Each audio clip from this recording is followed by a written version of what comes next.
You ever think during all of this that you have a shirt on that says gay and you keep trying to give this guy stuff?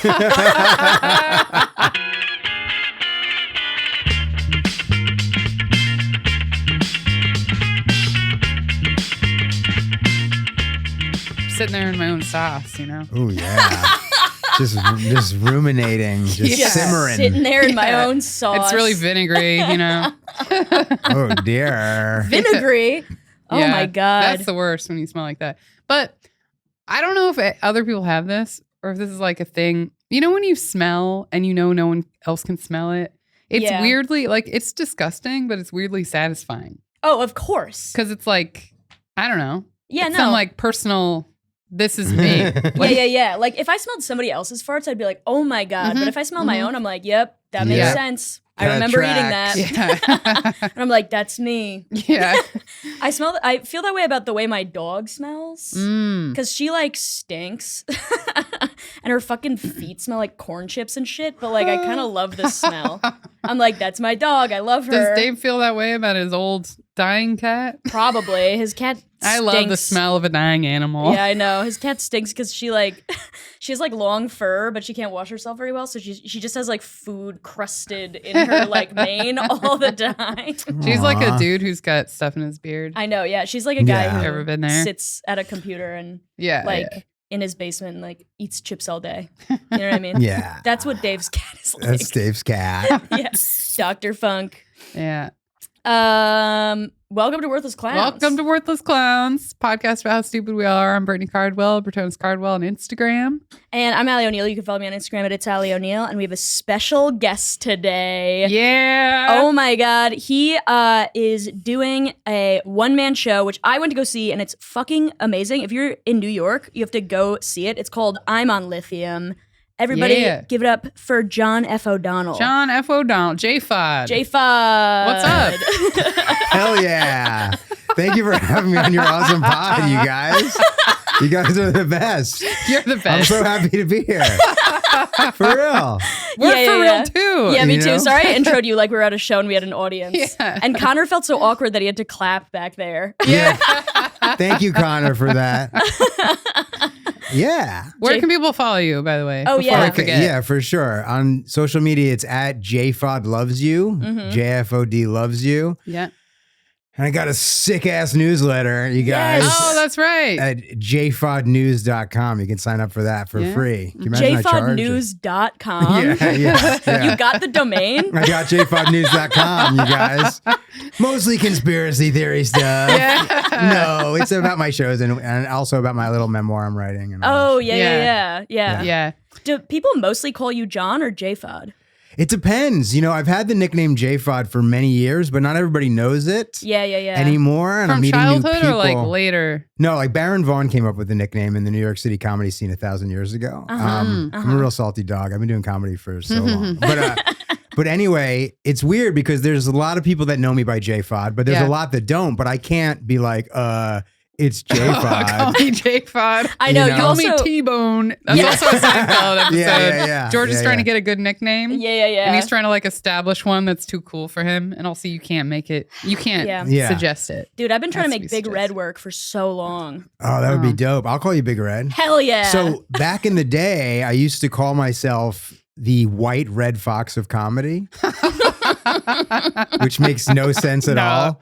But I it would like makes sense with you. Yeah, but for a it few should be people, the pink fox. Yeah, the pink fox. I like that. Red and white. Make Right? pink. I'm a Hey. designer. Yeah, you are. You're a visual artist. But so a few people liked it like so much that they still call me the white red fox of comedy, not of White Red Fox of architecture, comedy. just of comedy specifically. I love it. You know? Yeah. But I would introduce myself. I'd be like, what's up, guys? It's me. It's Johnny O'Donnell, J Fod, the white red fox of comedy. How you doing, everybody?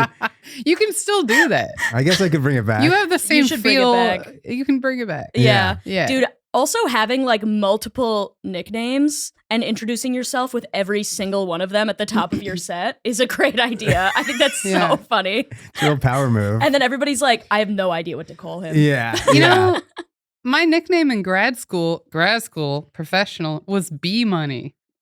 Like I was signing emails B money and it was acceptable. That's huge. That's wild, right? Dude, I got it as soon as I arrived. That's like a social coup. yeah. B money. B money. Mhm. Yeah. Damn. With the $sign, not spelled out. Oh yeah, of course. Yeah, yeah. Yeah, with a $sign. Wait, so it's just B $? Yeah. And your B money? Dude, that's so funny. That's actually weird that it's just the $sign, right? Yeah. Just the B and the Kind of $sign is is. the whole thing. Yeah, and Yeah. you're like, bullshit? Yeah. Expensive? Expensive bullshit. Yeah. Did you do something to make I that don't happen? remember how it happened. Yeah. Someone called me Yeah. B money early on. It stuck. Yeah. Yeah. Mm. But what I like about Like my supervisor would call me that. yeah. She'd So call me into funny. her office. She'd be like, "Hey, B money," and she'd ask me about graphs. yeah. I'd be like, "Do you like this graph?" What I like about J Fod is writing it out as capital J, capital F, capital O, capital D, signing emails with that. Mhm. Yeah. It's pretty dope. Yeah. It's kind of like JFK, but one letter better. Yeah, Yeah. yeah. Let her better. Yeah, one letter more. Yeah. You know? You're a little bit cooler than JFK. It kind of Yeah. sounds like a substance you would use in a kind of like home improvement kind of like construction-y area. J Fod. Oh, you need some J Fod? Oh, Doesn't it sound like yeah. that? Yeah. Yeah, like it's like some kind of caulk. Yeah, Yeah. exactly. Oh, you got to get some J Fod in between those tiles. Dude, Yeah. there's gonna be like late night commercials that are 10 minutes long with a guy screaming about it. Yeah. And like putting it over like a hose to Yeah. show that it seals. Yeah. Speaking of like Yeah. JFK and J Fod and stuff like that, because I'm John F. O'Donnell, Mhm. and JFK had like a senior advisor named Kenneth O'Donnell. So like the YouTube algorithm, Oh. it's like initially Man. like my videos, and then it's all JFK conspiracy theory videos, like are interspersed with like my comedy videos. That's like the YouTube Oh search my god, thing. that's so funny. Somebody commented on one of That's how you got into it. Yeah. Yeah. Yeah. the leading JFK conspiracy comedian, Yeah. John F. O'Donnell. Yeah. Actually, no, that's not. There's others. I know there are definitely others. Yeah. Dude, somebody commented on one of our like Instagram like reels. They were like, you should know that when we search for you, a bunch of Ben Shapiro comes up. Oh, I forgot about that. Why? I don't know. Yeah. Because does he say, "Oh my God"? Now it makes more sense. Does His he say nickname was B "worthless Money." clown"? Because my dad, a conservative man, says these worthless clowns all the time. That's what the pod's named after. Yes. Maybe Ben Shapiro says it. Maybe my he dad says it. Yeah. caught it from him. I don't know. Sometimes Now people- what are we representing? No, you're infiltrating that alt-right Yeah. world Yeah. and That's opening true. their minds to a different perspective. No, Yeah. yeah, definitely. That's go And with at that. first they're open to it because they're like, it's just girls talking about bugs. We talk about bugs a lot. A on the lot. pod. As well you should. We should have prepared you for that. Well, good Oh, You to need yeah. know. one stupid story. You need one bug story. yeah, one bug fact. One story about using a plumbing snake. We Very should- important. Okay. We should make every guest we have say a bug fact. Bug fact. Yeah. Bring a bug fact We talking should- about bugs. We should bring that in. Yeah. Yeah. Funny story, bug fact. Yeah. Make fun of someone on the internet. Yeah. Also bring a few bug facts. People like to repeat them. Yeah. So Yeah. do something original. Yeah. Yeah. I don't want to hear about bees anymore. No. I have a question for you. Sure. Maybe I dreamt this or imagined this, or maybe Mike Racine just told me something that was true. You guys are related? Like you're distant cousins? Second cousins, right? Yeah, we're second cousins. Our grandparents Hey! are brother and sister. There yeah. we That's go. so crazy. Yeah. Mike Racine, former guest of the pod. Yep. Yeah. Yep. Related. Huge fan of this podcast, by the yeah, way. he won't listen to this episode. I don't know what your relationship is like. Will he listen? I mean, we have a great relationship. Good. We're yeah, good, he we're good opened buddies. for J Fod's show when I went last Wednesday. Oh, yeah? Yeah, he was the opening like Yeah, comic. he was Well, the we special brought you guest. on because Mike Racine has something to say. Come on out. Oh no! What's he gonna be like? We're actually third cousins. Ah. Yeah, he has a test. Yeah. I've been lying this whole time. My grandfather is not your grandmother's sister. Oh no! That's the stupidest thing to But Did you I will guys say hang this. much before comedy or? We didn't know each other as kids. Okay, We only that makes met as sense. adults. I mean, we should have met as kids if our family was, better. You know what I mean? Because we both grew up in the same state, Yeah. but different parts of the state, but still the same state. Yeah. Mhm. But we didn't get together. We met I'm a few years older than him. So we met, I was emailing with him. I'd already started comedy and he was getting into it. And then we became friends. I'd say probably like as we were both adults in like 2007 or something like that. Okay. Yeah. Yeah. Aw. But we became like, I felt an instant connection with him. Yeah. Yeah. And I will say this, and maybe it's a little, oh, it's not too arrogant, but it's like, I'm glad we're both funny. You know what Yeah. I mean? Oh my God. It would suck if he Yeah. was like just a dog and just bad at comedy. Or if one of us Yeah. was just so bad. Yeah, you know? Yeah. And we kind of have our different things going on, you know, Yeah, for yeah. sure. Different comic sensibilities, but he makes me Definitely. laugh. you Yeah. know? Yeah, It's he is hilarious. really funny. Yeah. You guys are both so funny. Yeah. Yep. Yep. Well, now we got that covered. Now that we got that out of the way, we have Cousins to talk with about Mike Racine. dude. we have to talk about Mike Racine once an episode. Yeah. It's just for him because we got to keep him as a listener. I know, we need it. Hey, cousin Mike, I think you're great, buddy. There you go. There you go. Do you want to talk a little bit about your show and then get into your stupid story, which I hear is related to your show? Yes, sure. Okay. Well, so I got this solo show. Also, I want to say, when you told me that you had a solo show, I was so excited because I feel like everybody's solo show is like a white lady who is like, the worst thing that's ever happened to me is my parents got divorced. Yeah. And I'm like, why do you think people need to hear this? It makes me so mad. And then like some of the most interesting people that I know like don't have a fucking solo show. And I'm so glad that you have one because you have like actual fucking stories to tell that big people time. should hear about. You know what I mean? No, I appreciate it, but I still want to be sort of tongue-in-cheek self-aware that it's like a solo show. Oh yeah, of course. Yeah. But mine is important. You know what I mean? Mine is good. But you're right. There's a lot of bullshit ones out there for sure. For sure. But basically, I have bipolar 1 disorder. It's like a mood disorder. I'll have these manic highs that are like my thinking gets really delusional and crazy, followed by these depressive lows that are super painful. To figure out how to claw my way out of it, move forward with my life. It's been challenging over the years for sure. Finally, feel like I have a handle on it after all of these years. And so now I really want to try to be in the lane of using comedy to help talk about mental health issues, to try to destigmatize mental illness and try to let folks know that you can kind of deal with something as difficult as bipolar disorder and still move forward and have like a fulfilling, fun, thriving life. So I had to write a solo show about it. Yeah. You know what I mean? Which is funny when it's funny and it's serious when it's serious. Yeah.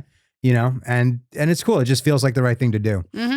So I thought today it could be fun because it isn't. Ultimately, the story is pretty ridiculous and embarrassing. So I Now figured, we're talking. Yeah. So I figured it'd be like on brand for you guys for me to tell part of that story. you know? Yeah. We would love that. That'd be great. Okay. So And when is the next show? the next show is March 20th. Hey, this will Hell come out yeah. before then, right? Yeah. I would love for you guys to come Yeah. out. Yeah, it's at the new Knitting Factory location inside Baker Falls in the East Village. All right. It's at 8 o'clock. And people can get tickets at jfodlovesyu.com. Such a good website. Dude, you It have the reminds me best of your domains. mom's. Yeah. Reminds me of your mom's email address. Oh, my mom's we email want- address is lest we forget 9/11 at gmail.com, which I So have good. a bit about. Yeah. Which is fun. I love that bit. That's Yeah. so funny. so funny. Yeah. God. Yeah, you guys should come out and see J Fod. Yeah. Gotta see the 9/11 bit. We're not gonna make him repeat it here. But Yeah. it's very good. It's like a 4-minute bit. Yeah. But, but yeah, that's a fun one. Like when I first, the bit is based around my mom having that email, but like the first time she told me she had that email, I was like, what a gift. Yeah, You know I what know. I was like, what a gift that you made that your email, Mom. And I get to be a comedian. Like, thank Yeah. you so much. You know? Yeah. It's also, I don't know, like back in the day, people's like Instagram handles and they're like, I don't know, like on MySpace, it was huge and shit like that. It wasn't your name. Like people don't understand. It was always something different. It was always something an object weird. and a color or whatever. Yeah. Yeah. Like Yeah. my email from high school is bloodhasbeenshed@yahoo.com. And that is a line from Fargo. That's The movie amazing. Fargo. And like I would try to email myself at school and I would get blocked because it had blood in it. That's amazing. I actually know that's your email because I think you used it for your Eventbrite. Did I? Fuck. And I didn't know that. I was like, oh. Blood has been shit cherried. I also have no access to that email, so I don't know why I made it. Like, I don't remember the password. Were you just looking down the list, like, what emails are cool? Yeah. You spotted that one? It's connected to my iCloud. Okay. That's why. Okay, yeah. Oh my God, of Man, course. you got a knack for spotting good emails. Yeah, and then Yeah. you were like, Allie O'Neill, blood has been Yeah, shit yeah, cherried. yeah. I was like, oh, that's so Allie. And that's so funny because I was like, I don't know where I like DM'd you the day of the show, and I was like, I don't know what email is connected to my Eventbrite, and so can you tell me if I'm to make sure that I'm on the list so I don't show up and not have a ticket? And then you had to look it up, and it was blood has been shed, Jerry. Yes. Oh my God. I kind of knew that at the time, but I just decided to be like, yeah, I'll put you on the list instead of being like, well, actually, I saw that it is. It's fine. Anyway, let's get into your story. Okay. All right. So this is back in like August of 2008. Yeah. And I'm frantically running through the streets of Dublin, Ireland. Mm-hmm. And I've got this like black duffel bag and it's filled with documents. This is like a perfect start to a movie. I know. It's like just some really Isn't the weird story random kind of cinematic? No, Isn't it truly is. And I remember when you were saying that part on stage, I was like, this is the beginning of a movie. Yeah. Of like, you know the guy who made In Bruges? I forget his name. He I'm made not In sure. Bruges and Banshees of Inisherin. He's an Irish filmmaker, and he makes these like really dark, weird movies that are really funny. I feel like he should direct that movie. Anyway, I'll hit I'm him on up. board. Hit him I'm up. hit him up. Hey. It's Hit a him up. small island. We all know each other. So I got this black duffel bag filled with documents, and I got my cell phone and my passport. Terrified for my life because a few days before I had to escape from America because the CIA and the Nazis Yeah. were trying to assassinate me. I was about to be indefinitely detained without charge because I stumbled upon some highly classified information. Okay. I found out They were trying to assassinate you because of the info that you had? because of the information and because I was also realized that this natural evolution of consciousness was happening amongst people where they were realizing there was a connectivity of life and that everybody's happiness and value is necessarily connected with the happiness and value of everybody else. And if enough people understood this paradigm shift, this new understanding, all sorts of power structures would become obsolete. Like the CIA would become obsolete. So they needed to assassinate me because I was spreading this idea. I was acting as an agent of evolution of consciousness. Yeah. Right? Yeah. But I wasn't alone. I was being protected by the IRA and Bono from U2. The Irish Republican Army and Bono from U2 had my back. Now, either all of that was happening or I was in the throes of a full-blown psychotic manic episode due to bipolar 1 disorder. Hard to know, tough to tell. You know what I mean? It's funny how much the great nation of Ireland comes into your manic episodes. Dude, when I'm O'Donnell, you guys, when I get too close to the motherland, I just freak out. Yeah. I can't handle it. Or maybe you become more real, more connected. I don't know. One time I was manic and I was like, oh, I am embodying the spirit of Red Hugh O'Donnell. The like mythological Irish like warrior, who, by the way, the O'Donnells and I've talked to. I talk about this to Allie, and she's so less interested in it than I am. But I'm like, the O'Donnells and the O'Neills historically over centuries fought together to kick the shit out of the British. That's right. And when they weren't kicking the shit out of the British, they were kicking the shit out of each other. Of course, You know what I mean? Yeah, because we're family. Yeah, exactly. But the O'Donnells and the O'Neills have like a crazy long like affiliated lineage. It's also because the O'Donnells and the O'Neills are both from Northern Ireland, which is now like a part of the UK. Yeah. But like they were like in the northern part of the island, so they were probably like getting all fucked up. They were on the front lines, guys. They were on the front lines. It's true. And I always thought the O'Donnells were the shit because we were the last kings and queens to leave Ireland during the flight of the Earls in 1609, I believe. Whoa. Don't quote me on that. But then I'm reading all about this stuff, and then there was this passage on Wikipedia about how like the O'Neills were like more powerful than the O'Donnells. Dude, did you know I have an Irish tattoo about the O'Neills? I've told you about it. Oh, Yeah, but yeah. tell it again. It's a great story. The hand, right? Yeah. I've told it on the pod, so I'll be quick. But it's like there's like a symbol. It's called the Red Hand of Ulster, but in my family we call it the Red Hand of the O'Neills, and also some other people call it that. But like basically like there was no heir to the throne in Ireland, so the king like had a sailing race, and he was like, whoever touches this land first over here gets to be the king of Ireland. And so then the O'Neill cuts off his fucking hand and throws it onto the land and is like, what's up, dude? I love this story. I'm the king. Because it's so smart. I know. But it's like insane. And it also reminds me of those, did we talk about this before? It reminds me of those like childhood like riddles. Where you're like, you got this song, you got to do this. And there was always some like really cool solution. Yeah. That's that. This is the most brutal, cool solution ever. I know. It's like Kramer logic. Yeah. You know what I mean? Yeah. It's great. Yeah. But anyway. What if he like missed the land and it just like went into the water? Other hand. Other hand immediately. 2 tries. How's he going to throw it though? And then they're throwing rocks at the floating hand, trying to get it to touch. It just becomes this like huge effort problem. It's like a bloated hand they're trying to push. Yeah. So the information that I stumbled upon, the classified information, was that I learned that right after World War II, the CIA, our government, collaborated with the Nazis, the SS Nazis, the worst Nazis, to better spy on Russia at the start of the Cold War. Operation Paperclip, whatever. And then Operation Paperclip? Is that really the name of it? Yeah, that's what it's called. Yeah. Go to J Fod's YouTube to learn more about Is that true? It's really email my mom at lestyouforget911 at gmail.com for more information and for all sorts of related information. Usually the operations are called like... Well, Operation Paperclip was like bringing in a bunch of like Nazi scientists and stuff like that. And Oh, okay.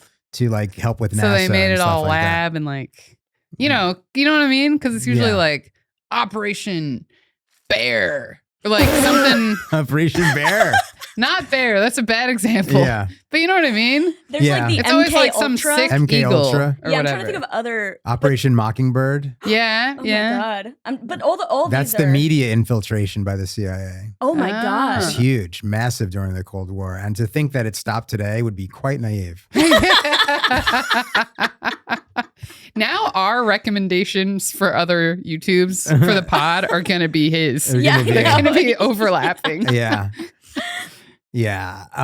So that... I can't wait to see the comments on this episode. I know. They're all going to be... No, it's going to be great. It's going to be great. So yeah, and then there was another thing like where I learned that Prescott Bush, George W. Bush's grandfather, worked for a company that helped fund the Nazis in the 1930s and 1940s. And the fortune that he made from that, he used that to start the political dynasty that became the Bush family. And it's so funny when you think of the Bushes as a political dynasty because George H.W. was president for 1 term, and then George W. Bush retired and started painting dogs. Oh, yeah. Yeah. They're not bad, crazy. Though, right? No, I've looked at them. They're he's pretty, a pretty good paintings. Painter. I'm like, this guy never should have been fucking president. Yeah. Yeah. Wow, that's wild. So wait, so your bag is full of these documents? I got my bag's full of documents. And so anyway, so basically I'm running through the streets of Dublin and I get to, and it's like, this is what's so crazy about it is like in my mind, everything's so frenetic and intense, but it's such a beautiful, peaceful day out, you know, like the sun is shining. It's like a weekend day. There's just families walking around Dublin. There's just people sitting outside of pubs, drinking pints, just chilling. You know, there's a bunch of street performers in Europe. There's one of those statue guys. Oh, yeah. You know those statue guys? They just sort of stand still. They're painted. People give them money for some reason for standing still or They whatever. do a little scare once a day. Everyone said they scare you. Yeah. You know what I mean? Yeah. So there's one of those guys. He was dressed up like a leprechaun and painted it all silver. And at the time, I remember being like annoyed that he was getting money and like no one was giving me money. You know what I mean? And I was like, but I was dressed really weird. I was wearing like combat boots, not in combat, weird look. I had these cargo pants on, green cargo pants, where they were rolled up like shorts. That's fine, whatever. I was wearing a belt with an American flag belt buckle on it. Because I needed to convince the CIA and the Nazis that I was a good, obedient American. I was wearing a light blue t-shirt that just said gay across the chest. Which I thought was very forward and like edgy and forward thinking for 2008. And it was half covered in red wine. So I spilled red wine all over myself the night before. And then I had a bow tie on and it was just like a loose bow tie. You know what I mean? It wasn't connected to a collar shirt. Which just picture that. That's a weird look, you know? You're dressed like I think Europeans like imagine Americans to dress like. Yeah. I feel like I'm dressed like what a mental patient thinks a crazy person is dressed like. Like so weird. Because I had these like oversized brown glasses on that were really ugly, but one of the sides was missing, one of the stems was missing. It was just sort of hanging on my face, you know? And then the best part, I think, was that I had a kufi on my head. Like from Cambodia, a traditional Islamic head covering. Hello. Which I have no idea where I got that what from. A combo. You also look like somebody who doesn't know anything about fashion, but you chose a bunch of items you just like. Yeah. And threw together. Just a randomized sim. Yeah. Just like America, gay, kufi. Let's do it. So I'm like, that's what I'm wearing, like running through Dublin with my black bag. Yeah. And my cell phone and my passport. Yeah. Really freaked out. Do you have a picture or you just remember? Because like, I don't know what it's like to be in that mental state. Yeah. But I assume you weren't thinking a lot about your outfit. But you remember that clearly. I remember. I guess because it was there's such a some stressful things. There's some things I remember clearly, some things I don't remember at all. But I am grateful that I have some of these memories. Yeah. That I can like repackage and sort of tell on my own terms after the fact through comedy. It's like it's a real silver lining that with all this bullshit I've had to deal with, that I get to be a comedian at least. Yeah. At least you can do something with it. Because if you're just some guy, you'd be like, well, I guess I tell this at parties. Yeah. I guess I got to figure out what date I tell this girl about my history. Yeah, exactly. You know, instead it's just out there. Instead it's already out there. Yeah. And I feel like owning it through comedy actually does me like, oh, we don't have to walk on eggshells around this person or anything like that. It's like totally. Clearly I'm okay with it. Yeah. You know what I mean? Yeah. I'm exploiting it for personal profit. Yeah. Exploiting mental illness for personal profit. Trademark. Yeah. You're going to get the domain for that. Yeah. Better.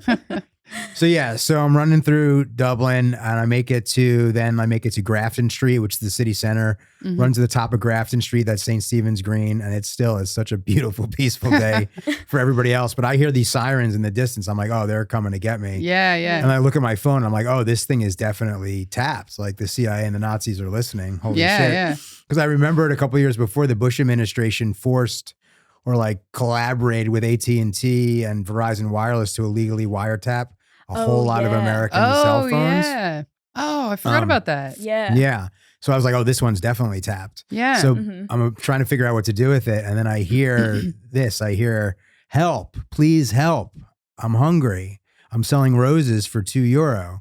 And I look down and I see this 12-year-old Serbian beggar girl.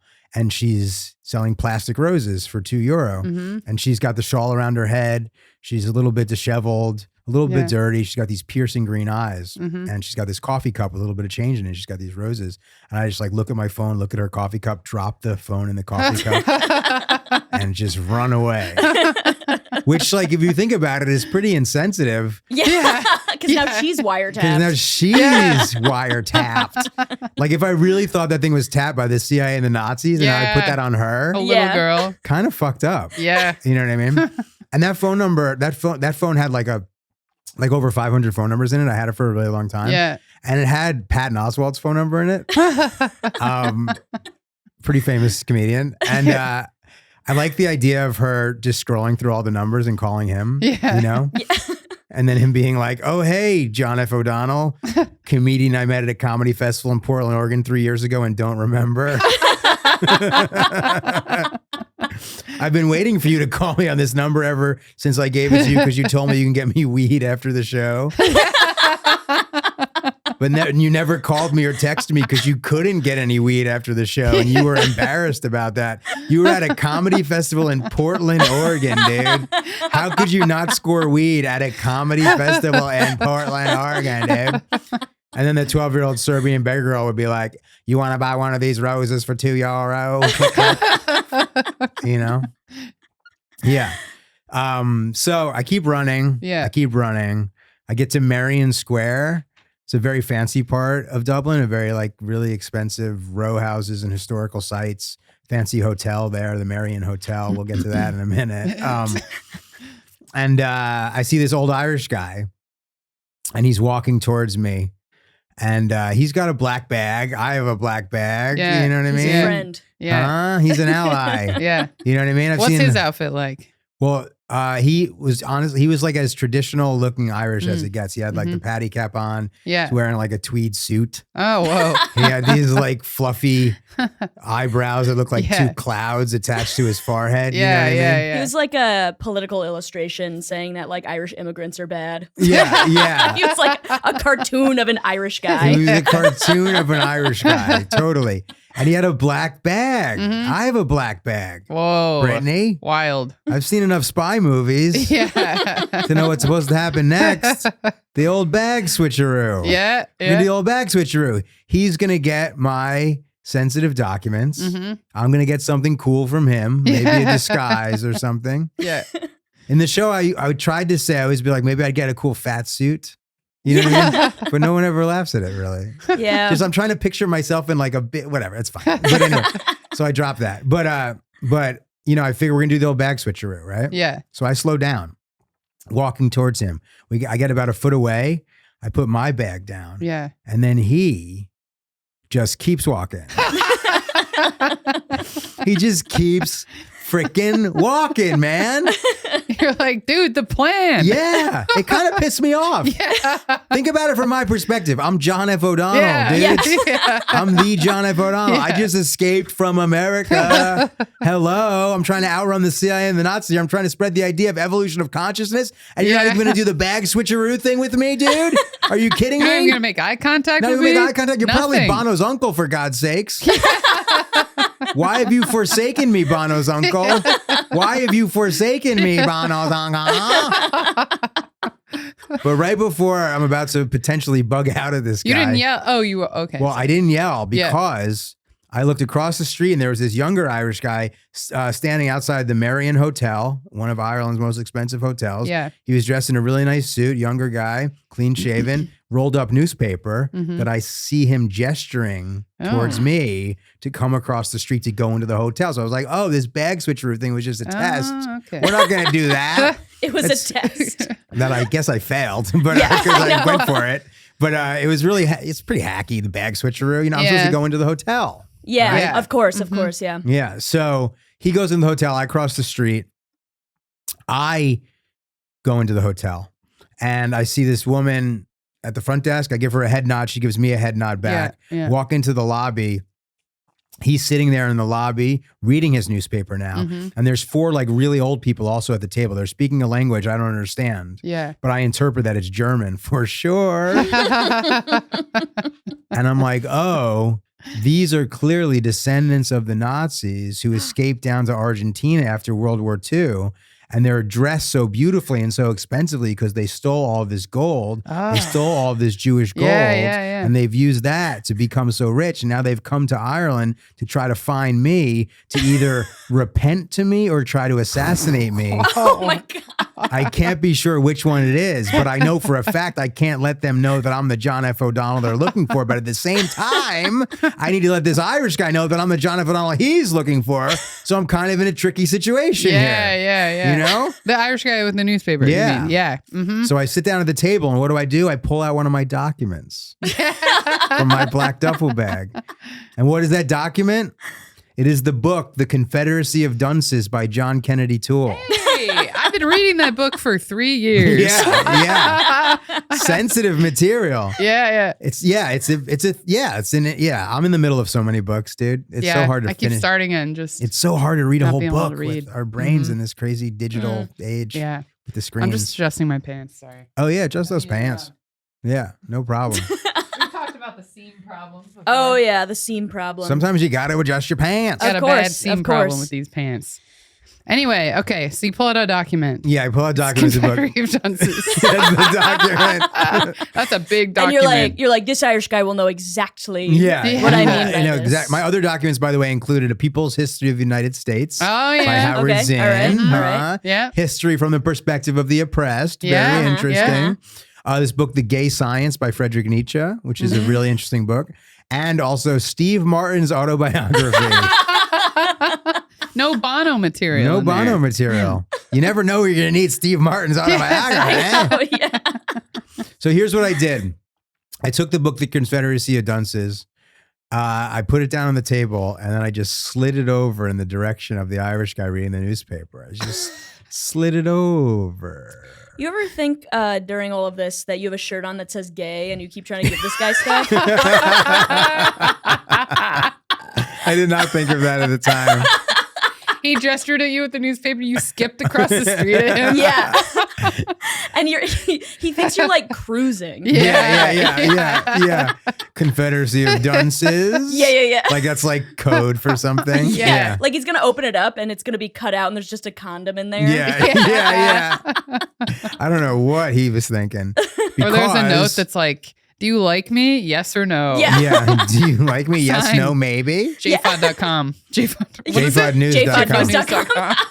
JFodnews.com for all the most important news. You got to make shirts, dude. You got to make shirts that say JFodnews.com. Yeah. That is so funny. Yeah. JFodnews.com. JFodlovesyou.com. Yeah.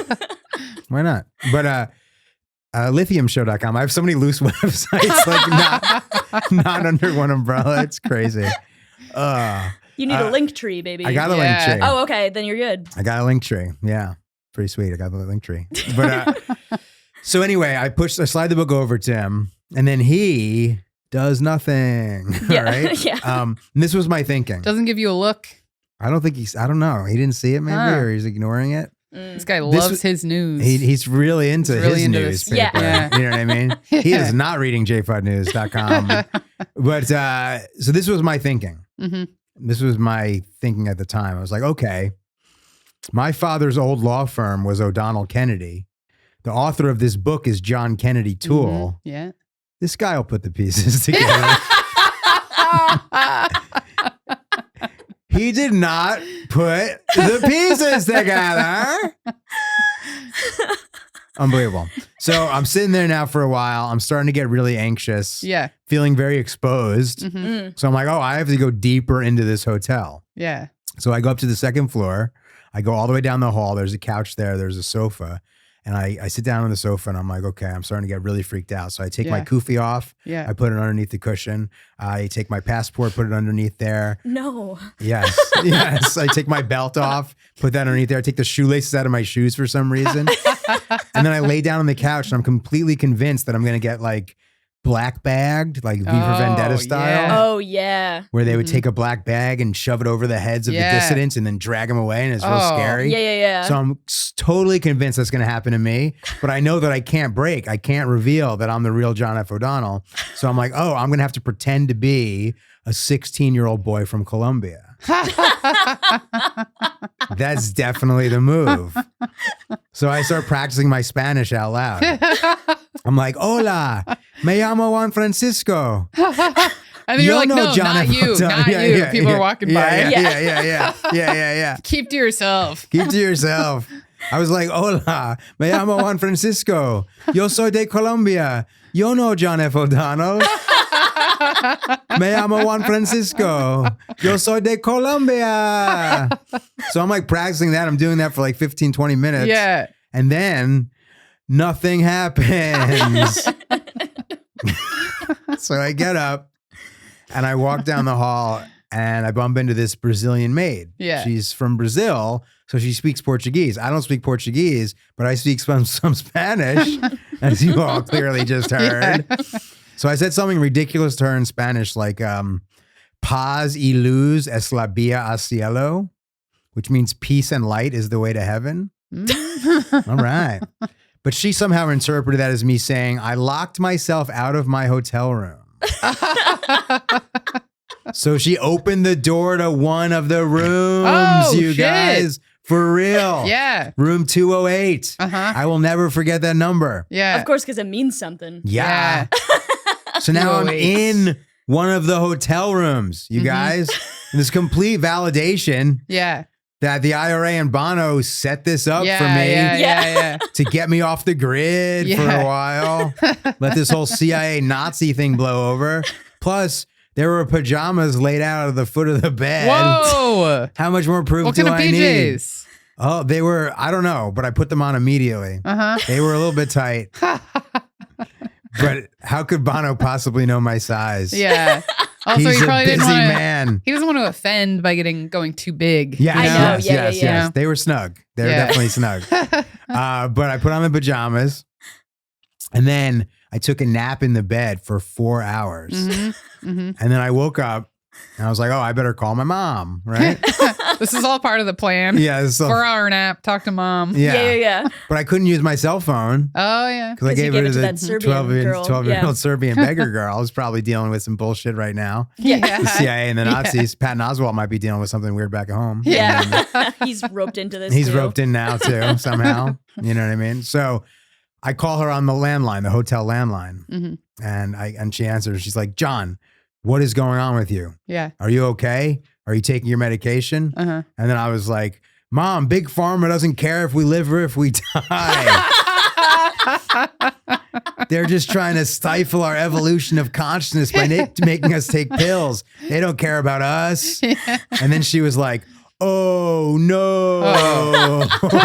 She knew you were in Ireland at the time, too? Yeah, she did. But my family really did not want me to go on this trip because I was already manic in New York for a long time, but they couldn't stop me. Oh, yeah. That's what's so crazy about this solo show. It takes place in Dublin, Belfast, and Edinburgh, but there was a lot of shit that happened bookending it in New York before and after that didn't even make it into the show. That's potentially the next show. Whoa. Oh. Yeah. And then don't even get me started on Washington, D.C., you guys. Oh, my God. Bonkers there. Man. Truly bonkers. There's a lot of pieces you can put together in Washington, D.C., too. There's too many reminders of everything. Oh, my God. Everywhere. Yeah. So many monuments that say shit about America. Yeah. That's a lot. It was weird. Yeah, lots of little letters to circle and to join. I don't know. I'm just That's what using that National stereotype. Treasure was about. Yeah. Oh, yeah? Was it? Yeah. That's the plot of National Treasure and also the Da Vinci Code. Yeah. So, yes. They never should have given us word searches in school because it prepped our minds. For this shit. Yeah. Yeah. That's part of their plan. Yeah. Now I'm getting into it. I'm going to start my own theory when I get home. You should. Yeah. It's got to involve horses and motorcycles. Yeah. Yeah. So, okay. So right when I'm having this exchange with my mom, the people whose room it is come in. Oh. Yeah. Yep. And they freak me out. Yeah. But not nearly as much as I freak them out, you know? It was like this proper British couple in their late 40s and their teenage daughter. Yeah. And the mother's like, excuse me, this is our room. And then she goes. Probably like overly polite about it too, right? She was like, excuse no, me. take your time. No, she was freaked out. She was freaked out. Okay. Yeah. She's like, excuse me, this is our room. And then she goes, and why are you wearing my daughter's pajamas? And then I go, no, it's not. This is my room. I'm on the phone with my mom. Yeah. Get the hell out of here. So they left because that shit was terrifying. Yeah. And then in my mind, I'm like, all right, I got about 10 minutes before I get kicked out of here. Yeah. I better jump in the shower. So I jump in the shower. And then when I'm in the shower, I have this thought. I'm like, all right, the only way I'm possibly going to get out of this situation is if I pretend to be crazy. The insanity plea. Yeah. I'm going to have to pretend to be crazy now. Yeah. I'm going to have to put, you're in someone's pajamas. Yeah. You're in a teenage girl's pajamas, by the way. I would like to point that out. Yeah. And you're like, they're a little snug. Yeah, just a little. So I jump out of the shower. I put on the bathrobe. Yeah. Shower cap on my head. Yeah. Mascara around my eyes. Yeah. Lipstick on my lips. You're just dressing as a distraught woman. Yeah. That's your idea of crazy. Yeah, I guess so. Just the lipstick is like, off to the side, the crazy lipstick. And I jump into the room and there's so many people in there, Brittany. Yeah. There's like the hotel security is in there now, the hotel staff, the Garda, which are the Irish police, the people whose room it is, and they're all just staring at me in shock, in silence. And then in my mind, I'm like, all right, John, it's go time. And then in show tune style, replete with jazz hands, I go, This is my room. This is my room. This is my room. This is my room. Of all the rooms, this is my room. When in my room, I like to sing my tune. This is my room. This is my room. This is my They're like, is he trying to hypnotize us? You're doing kind of like a... So I did that. Yeah. And then they all just start staring at me. They're complete shocked. Their mouths are open. They look at each other side to side, back and forth, back and forth. Yeah. And then they all just start slow clapping for me. They just start clapping. And then they start applauding more and more and more until they're uproariously applauding for me. Actually, no, it didn't happen. I got arrested. I got sent to Clover Hill Prison in Dublin, Ireland for 2 weeks. Clover for Hill prison? No. Why would I know this prison? Yeah. But Clover Hill Prison sounds like a prison in a fairy tale. It does. They'll send you to Clover Hill Prison. Yeah.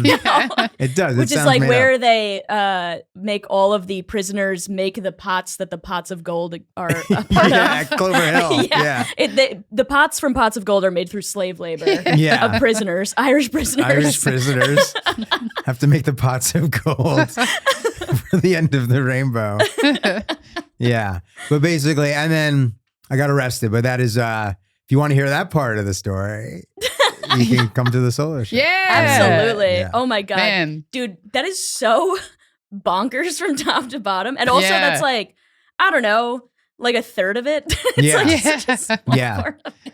Yeah. That is wild. Man, that is so fucking nuts. Yeah. So it's pretty embarrassing. It's an embarrassing story. I mean, to think that the CIA and the Nazis are, and you're being protected by the IRA and Bono. Oh. I know. What a weird combination of people. And you kept failing your tests. Yeah. The bag test, the newspaper guy test. Yeah. The woman speaking. No, that you passed that one. Yeah, I passed that one. Because she got you in. because she knew exactly what you were saying. Yeah. Yes, when I've been manic, I've thought that certain songs were specifically written for me. And What songs? I'll tell you one of them, and this is embarrassing. Again, it's like a U2 song. But it was like, I thought that whole album, All That You Can't Leave Behind, was written for me, which is embarrassing because it's not even from like the golden age of U2 from like 1980 to 1990. It's like a lesser U2 album. Like I thought like a Jacob Dylan song was about me. Not even Bob Dylan. You know what I mean? Like his less talented son, Jacob. Did you get like a bunch of this stuff reinstated, like triggered when they put U2 on everyone's iPhone that one year? I was like, oh, this makes sense. It's happening again. Yeah. They're like, everybody in need all those hospitals told me I was wrong. Yeah. Look at them now. Look at them now. It's on all of our iPods. No, You were like, I've been locked up so many times that Bono doesn't know how to access me. So he had to force his way onto everybody's iPod in hopes that he could contact me. Yeah, with a real shitty album. Yeah. Yeah. Anyway, Bono, whatever. I know, dude. Bono is such a funny Irish celebrity. There's so many other Irish celebrities who are like so much cooler. Yeah. Were you attempting to contact him a lot? Were you like... No, never. But I thought like a Red Hot Chili Peppers song was about me. Which one? The song Can't Stop. Do you know it? Of course I do. I was like, oh, one of their most can't stop but Yeah. There was a lyric in there that it's like I never looked it up, but it really sounded like he goes, J Fod, the great communicator. And I was like, well, that's about me. It's pretty fucking obvious. But I looked up the lyric. It's not that.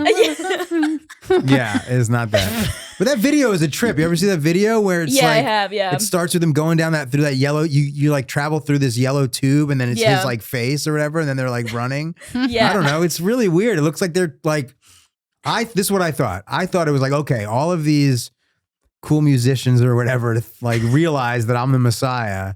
And they've been like, and they're here to help me on my mission. Yeah. So they're like sending me messages to like give me reassurance. And they can't state it outright because then they'll be attacked. Of course, they'll be, They gotta like play it cool, you know? Yeah. Hide the messages. Yeah. Yeah, it's so weird. It's a really weird phenomenon to like lose your marbles and then get your marbles back and be like, huh. How did I possibly think this stuff? Yeah. It's so weird, you know? I feel like a very, very small version of that is when you're in a terrible relationship. Oh yeah. And we talk you about this a lot. We had a this similar bad relationship. Yeah, we both dated narcissists, and it was each other. Smaller. We broke up. It's much better this way. Yeah, just as friends and not fingering each other all the time. Constantly fingering and scissoring and whatnot. I know, yeah. I was just raw that whole relationship, Brittany. What the hell?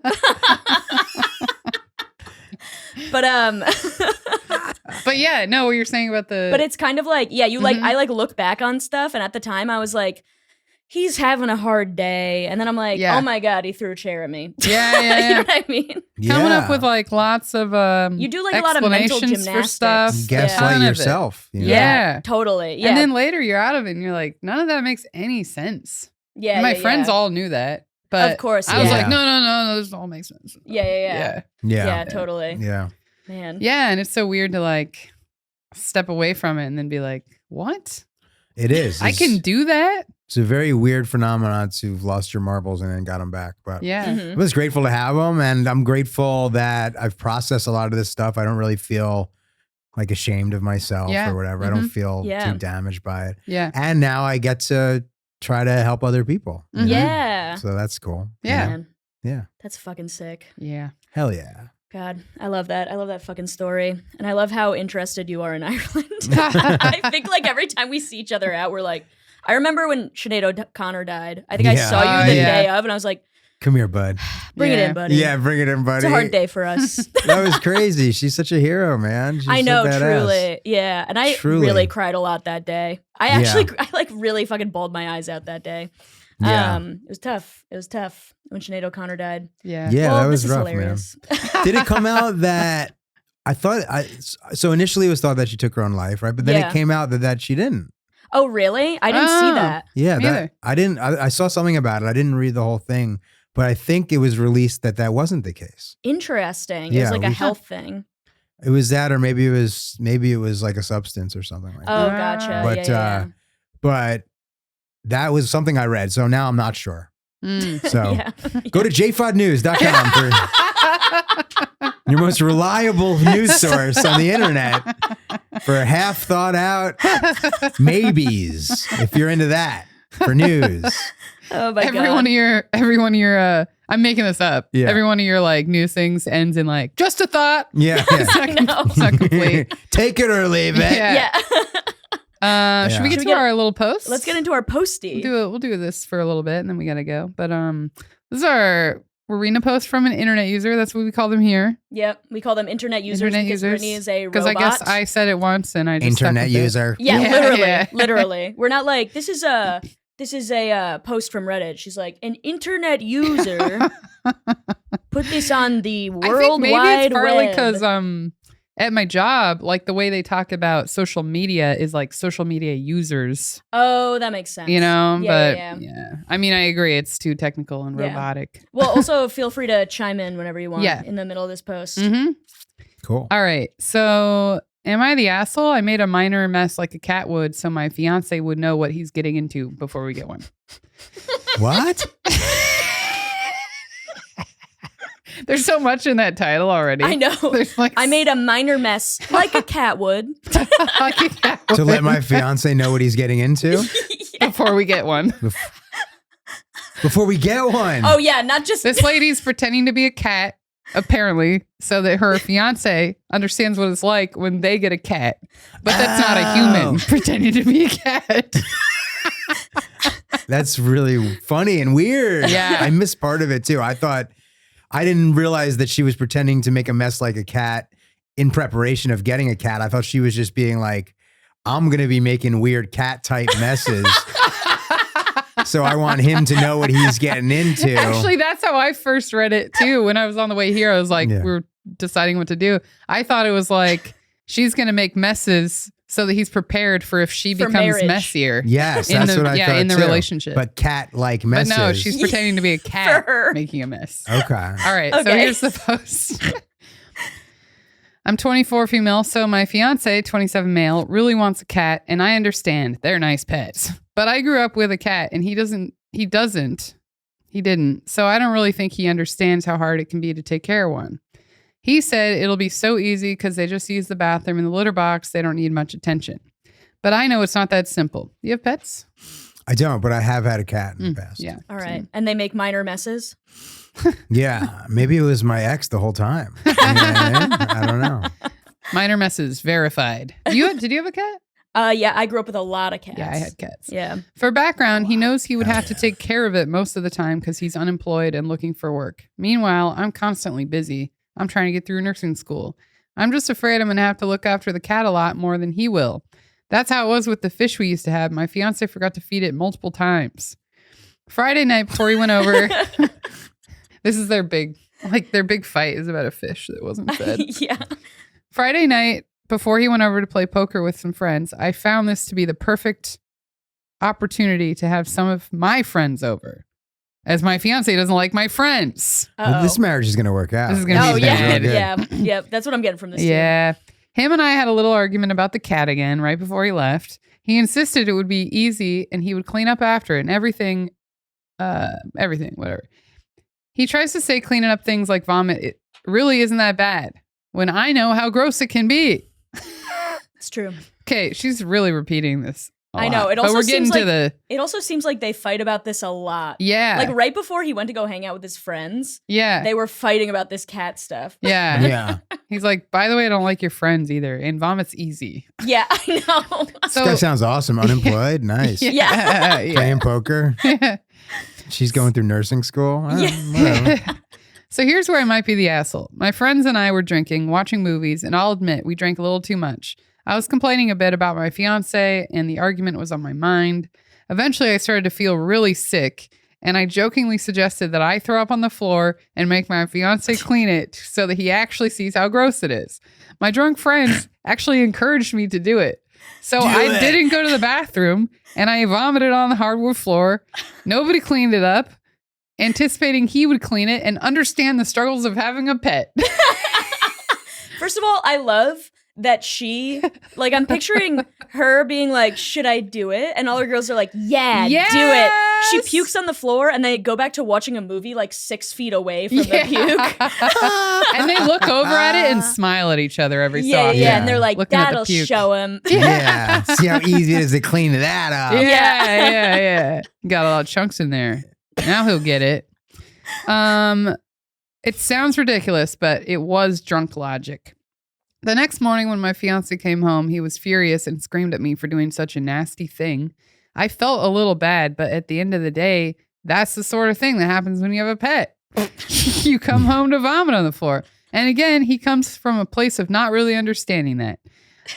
I really did want him to clean it up. He yelled at me, calling me crazy, and honestly, his refusal to clean it up, I think, shows he's not ready to take care of a pet. She went so quickly from saying, yeah, it was drunk logic, it's stupid, to the next day being like, yeah, but I truly believe that this indicates that he's not ready for a pet.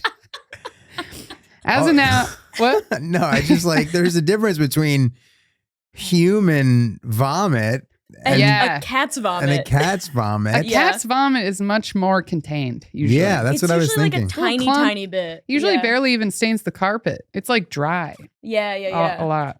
It's just kibble. It's not like red wine or whatever the fuck they were drinking. Yeah. Yes. Ew. Disgusting. As like red wine vomit is just awful. As of now, he's really not talking to me. I love the idea of this destroying the relationship. You know what I mean? They have to explain to the whole family why they call the wedding off. Yeah. He wouldn't clean up my vomit as a test to see if he was ready for a cat. I'm sorry. This can't possibly work. And then he's like, she wanted me to clean up her vomit. I'm unemployed. I just wanted to play poker with my bros. Yeah. Basically, he's mad. He's been out with his friends all weekend. They haven't talked. Whoa. But I really think he should step it up and show he's ready for that sort of responsibility. Dude, okay. Throwaway count because this is embarrassing. Again, she knows she's wrong. She keeps saying, I know it's not logical. I'm embarrassed. But she's like insisting on it. And she's also posting on a Reddit forum called Am I the Asshole? Yeah. Dude, yeah. Puking a human-sized puke and leaving it overnight for your boyfriend to clean up to show him how hard it is to have a cat is being like, I don't think you know what it's like to go through hardships with a child, so I sent your dad to jail for credit card fraud. You know what I mean? It's like, crazy. It's like the most insane leap to take. Yeah, wait, this is good. So she wrote an edit. She was like, oh yeah, I see what you guys are saying. I was probably over the top. I did make a mess. I'm hoping we can talk about the cat situation. Then she says, he said he would forgive me this time if I flash my tits. They're D cups. I flashed him and we are moving on. What a relationship. That's amazing. You know, they're gonna make it. Wait, they're together. Why is he getting anything from her flashing tits? He gets to see them constantly. D cups, dude. Yeah, but aren't they having sex all the time? Flashing she's tits. in nursing school. She's in nursing school. That's true. She's busy. Yeah. Maybe they have sex and she doesn't take her shirt off. Yeah. You know For what I mean? situations like this. For situations like this, she saves them. Yeah. Oh, You know yeah. what I mean? To get out of a little, to get out of a tight spot. Smart. To get out of a tight spot of puking on the floor. Maybe they're just so and cumbersome. She wants to keep her bra on. Maybe. Maybe. I don't know. I don't know. That's have crazy. tiny That does show the tits. power of tits, Yeah. right? The power of breasts. Power of breasts. Yeah. You can get away with puking on the I floor. bet this is never ending though, this fight. Like Absolutely. they're having sex and, you know, they're cleaning up after and she's probably like, see? Like she tries to make everything like, Are you ready for a cat? yeah. Are you sure you're ready for a cat? Do you want to do this every 3 days and there's no fun associated with it though? Remember the fish? You didn't feed the fish. But also, I understand the difference between a fish and a cat because people think that like a fish is easier than a cat. It is, but it's also easier to forget. It's easier to forget. I Yeah. have dreams about not feeding fish all the time. Really? And cats and dogs, actually. What? Constantly. I had one the other night. But it's usually not anything bad, but the other night there was also a child. I wasn't That you feeding forgot to dogs feed? and children. This happens Wow. all the time. Wow. But I'm not sitting there knowing. I'm like doing my own thing. And then a week later, I'm like, oh, I was supposed to be taking care of all this stuff. Whoa. And I'm like, I know it's dead now. And I'm just walking around knowing I killed all these pets. Oh, wow. That's It's awful. like a real anxiety-induced Yeah. Yeah. dream Yeah. situation. I think it's because I'm not taking care of all my responsibilities, you know? And that's how it's manifesting in your Mhm. dreams. Yeah. Yeah. Damn. But you know, if that dude just cleaned up the puke, he'd have a cat. That's so true. True. Yeah. You know? Oh my God, if he Yeah. cleaned up the puke once, but then also he would have to deal with her thinking that's how she solves problems. Yes. You're right. Not worth it. That's much worse. That would and be much worse. It didn't take her a lot to think that was a good idea. Yeah. Like, She's it like, was- you forgot my birthday. Blah. Yeah. Clean it up if you want to see my tits. Yeah, clean up my puke.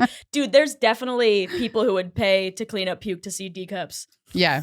Definitely. You know what I mean? Yeah. Yeah. That's probably a like category on Pornhub. Yeah.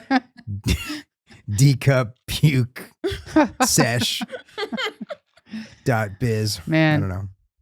This is wild. Wow. I don't even know what to fucking say about it. I know. Have you ever been coaxed into a corner by somebody doing something? I don't know. I'm trying to relate to the question. I'm trying to relate to the post and be like, has this ever happened to you? Yeah. And I'm having a really hard time doing that. Yeah. It's just such a weird, it's just so weird, you know what I mean? Yeah. Now I'm Yeah, like, it's that's a why weird- he doesn't like your friends. Because they'll go along with Wow, that. that's interesting. At first Right? I was like, oh, that's sort of a dick movie, doesn't like the friends. But Yeah. if these are the type of friends that are like, yeah, puke, girl. Yeah. Maybe yeah. the friends do kind of suck. Maybe they're awful. Yeah. I mean, there's really nothing bad about the way she's describing the dude. Yeah, he just wants a He cat. just wants a cat. She's telling him he can't do anything. Simple is kind of how it sounds. Yeah. Yeah. It is Yeah. relatively easy to take care of a cat. Yeah. Yeah. And she's like, you couldn't possibly do that. You have no idea. You're unemployed. You don't know how to do Yeah. anything. Yeah. Maybe she's the Probably villain in feels this like that. situation. Yeah. Yeah, Yeah. he's looking for work. You know what I mean? Yeah. He's trying to get out there. It's tough in this economy. Yeah. That's true. Sometimes you Hard to need get a to just decompress, play poker with your buddies, you know? And he wants a cat. I mean, I guess generally speaking, can we say broadly, the type of guy that wants a cat is probably not a monster. Yeah. You know what I mean? I Or don't is know. that not true? I don't know about that, dude. That's a super broad statement. Every man who wants a cat, there's no way. Yeah. I retract that statement. No. But I understand where you're coming from. You mean the kind of man that wants an animal he can control easily and keep it in his apartment? That sounds like it could be a monster. Yeah, you ever think of that, J Fod? No. I'll make an edit at my jfodnews.com post about men and cats. Yeah. I don't know. I feel like dudes who have cats, they're like, oh, I want an animal. So like women think that I'm soft, but I don't want to take on the responsibility of a dog. Mm-hmm. Does that make sense? Mm-hmm. I guess, yeah. My boyfriend has a cat. You know what? I take that back. Oh, he does have a cat. I forgot. Well, he got his cat by accident. He didn't get that cat on purpose. Yeah. He wasn't scheming. Uh-huh. Also, it worked. Yeah. I like cats. Me too. I love cats. Dude. Hey, I like cats. Oh, we're a cat group here. But I love dogs. Now we're doing this. Yeah. Cat dog. Do you like dogs or are you on the fence? I Okay, do. yeah. I Dude, do. I feel like I fucking hate. I like wrote a one line in my notes to make a bit about this, which I read on the last podcast, if you remember, where I hate when people think that cats and dogs are opposites. Oh, yeah. Mm-hmm. You know what I mean? Like, yeah. it's such a childish fucking thing to be like, do you like cats or dogs? You know? Yeah. And then one time I wrote in my notes is like, I was like, cats and dogs aren't opposite. The opposite of cat is like a nuke. Yeah. And I'm like, I'm not making that into a bit. Yeah. I do like the idea of you saying that on stage, though. Just I think you should try it. Yeah, maybe I'll try it. I need to expand it out somehow. Yeah. If I was that lady, I'd throw up on the floor all the time. So see what she can get out of it. Yeah. You know what I mean? I know. I mean, well, no, I'd be flashing my tits all the time. Dude, if I had fucking D cups, it'd be over for all of you. You would not be here right now. No, I would not. I wouldn't have to be funny. Are you kidding? I would just have D cups. You just D-cup your way through life, dude. I know. Man. Whenever I see comics with big tits, I'm like, what is wrong with your personality? Yeah.